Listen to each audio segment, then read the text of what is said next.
Okay, let's talk some chess. Have a an awesome attacking game here from none other than Paul Morphy. This game was played in 1858 against Henry Bird, and Morphy is playing here with the black pieces. So let's get right into it. Bird opens with e4, and Morphy responds. Morphy responds with e5. Bird brings his knight to f3, and Morphy plays the Philidor defense, d6. Bird goes for opening the center with d4, and Morphy responds with something that sort of looks like the King's Gambit. He plays f5. Bird ignores this and brings his other knight out to c3. And Morphy, I keep saying Murphy. Morphy trades on e4, and Bird takes back with his knight. This allows for a couple of nice pawn moves for Morphy. He plays d5. This obviously comes with the tempo on the knight, and the pawn can't be taken, so the knight has to move. Bird puts it on g3, but then this allows Morphy to push his other pawn to e4, obviously threatening this knight, and Bird puts his knight on e5.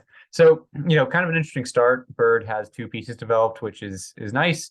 This knight on e5 is super strong. It's protected by the pawn, and there's no black pawns that can kick the knight away. But Morphy also has these really nice two central pawns that are pretty far advanced and protecting each other. So an interesting sort of start. And Morphy tries to get back in development with knight to f6. Bird immediately develops his bishop to g5. This pins the knight obviously to the queen, so the knight can't move. And it's interesting because this sort of looks like a Morphy position, but when Morphy's playing with the white pieces, right? White has, Bird has all of his pieces, most of his minor pieces developed. They're in an attacking position, whereas Black just has one piece developed, and a lot of his other pieces are stuck in the back rank. So we're going to see how Morphy deals with this. And he starts by developing a bishop, dark square bishop to d6, attacking this kind of pesky knight.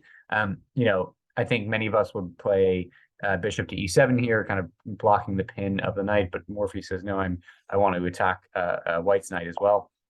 And here, Bird decides, well, your knight is pinned, so I'm going to attack it more. He brings his knight to h5, so now there's two attackers to this knight, which again is pinned to the queen. Here, Morphy achieves two things, which is castling and getting his king to safety, and adding another defender to the knight with the rook. So now the knight is defended three times by the queen, the pawn, and the rook. So a very safe knight. Here, Bird develops another piece with queen to d2, opens up the path for castling kingside, and also just adds some support to this dark square bishop. Morphy counters with a queen move of his own, queen to e8, and he can do this because, well, first of all, he wants to do this because the knight is obviously pinned to the queen, so now this breaks the pin. But it also he can only do it now because the knight is properly defended by the rook and the pawn, whereas before the queen had to come to the defense of the knight. So now Morphy's allowed to move his queen to a better square.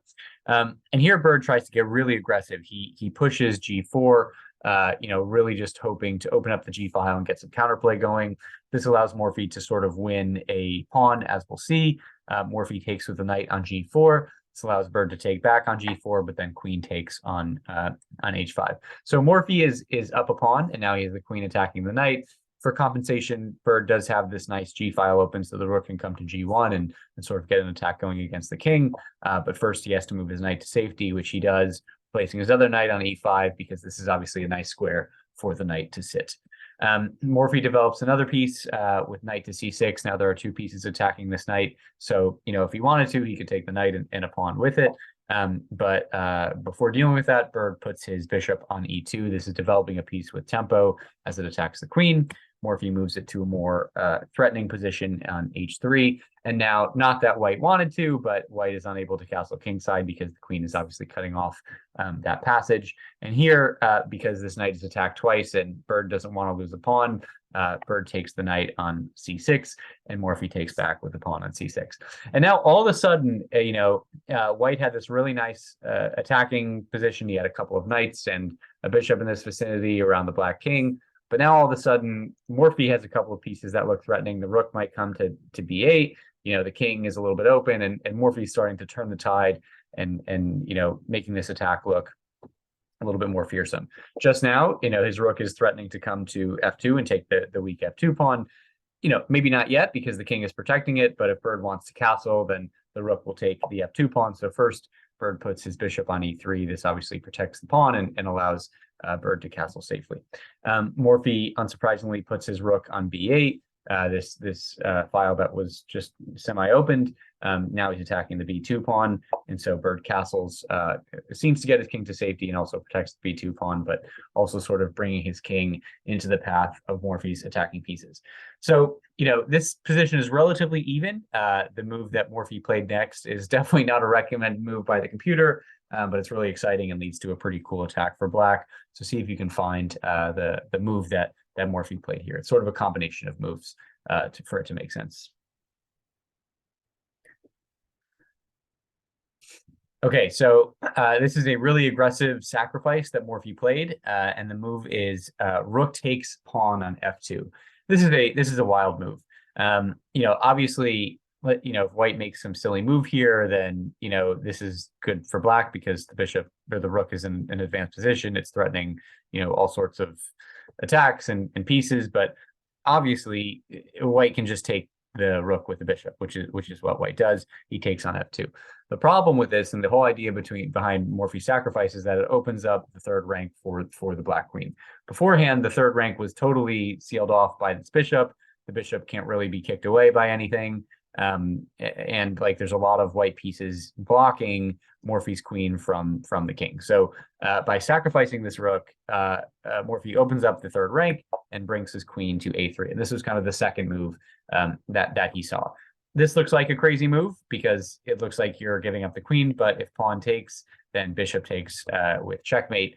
Bishop is checking the king, and the rook is slicing down the b file. So the queen cannot be taken, but it also cannot be ignored because if White doesn't do anything, then Morphy is threatening checkmate on b2 with the queen, again, protected by the rook. So here, Bird played c3. This adds a little bit of protection, but also a little protection to the dark squares. But it also creates a defender to the b2 pawn. Now the queen is defending this pawn, so Morphy can't deliver checkmate. And Morphy happily just gobbles up the a2 pawn, and now White's king is looking very not safe here. Even though Morphy is down a whole rook, he has a very nice attack, and Morphy's king is very safe.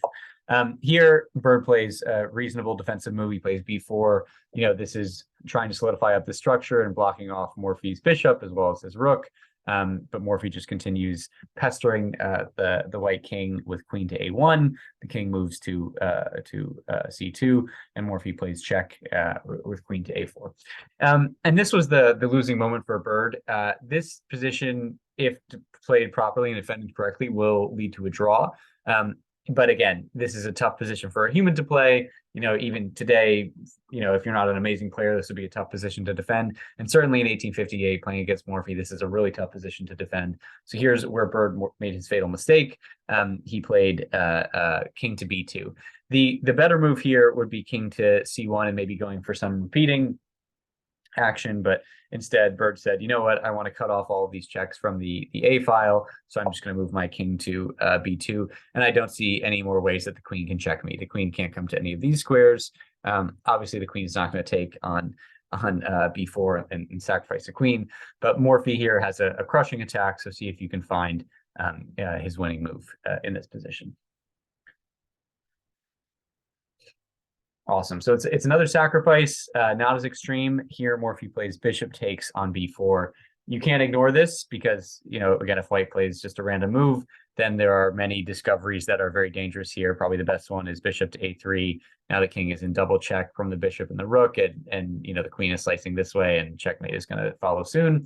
So Bird has to take the bishop with the pawn, but now the rook can come down and check the king. And now there are not many squares for the king to go to. And if you try to run away with the king to c1, you're just going to get checkmate to follow. I think the same thing happens with c2. There will be some easy mate here. So here Bird has to give up his queen and take the rook, and Morphy takes back the queen, a check with b4. And this position is still the material is still good for White, right?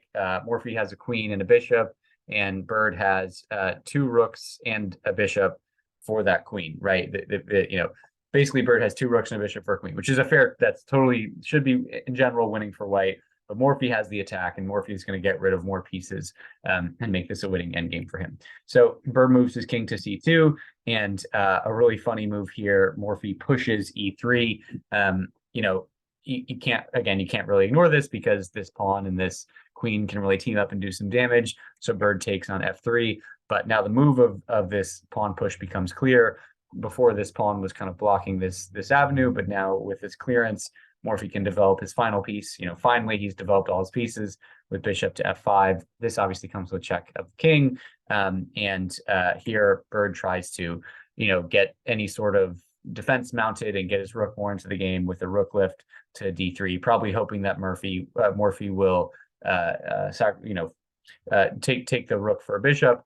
But Morphy is certainly not interested in that. He plays queen to c4, king runs back to d2, queen to a2, king drops down to d1. Morphy plays queen to b1, and here Henry Bird resigned because you're about to lose all of your pieces. There's only a couple moves that are legal here. Obviously, if king to d2, then the queen just takes on h1, and now you have a rook and a bishop for queen, and the bishop, you know, Black's bishop is attacking the rook, the queen and the bishop are attacking the king, and this is much better for Black. And if you instead try to block with a dark squared bishop, then, you know, this is even worse for White. Bishop takes rook, bishop takes back, and then queen check, and again, this is just totally winning. Morphy has a billion pawns for one white pawn, and, you know, has a queen for a rook and a bishop. So this is just much better. So after this move, the game ended. And again, you know, just a really fun game where Morphy kind of started out looking like he was defending, turned it into an attacking chance, made that crazy rook sacrifice on f2, and really just allowed it to get after the white king. So hope you enjoyed it, and we'll see you next time.